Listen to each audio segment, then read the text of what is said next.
Assalamu alaikum wa rahmatullahi wa barakatuh. I am Muhammad Hassan.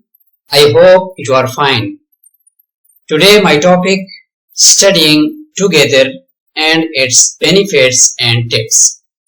My sisters and brothers, studying together means study with collaboration between you and your classmates and study partners. It is highly effective method for enhancing understanding and knowledge retention. Here is some benefits and tips for how to do it effectively. Number one, teaching each other. Definitely, it is big benefit for studying together. For instance, you are a new student in university and your classmate all there and has experience in to study in this university.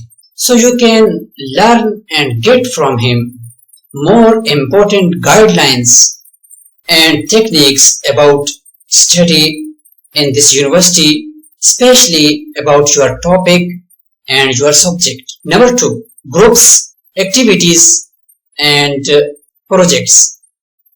Working together helps you in class activities and projects too. For example, when your teacher gives you a topic for discussion in English language, so you must be speak on this topic with your study partner to improve your speaking skill. Number three, debates and arguments.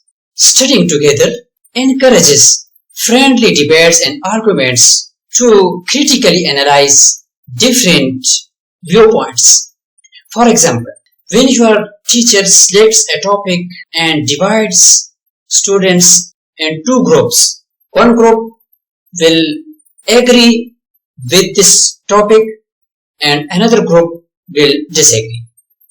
So in this important activity, studying together can help you to understand complex concepts and encourages critical thinking. However, in my opinion, it is undeniable that studying together is more beneficial in our education life. Assalamu alaikum wa rahmatullahi wa barakatuh.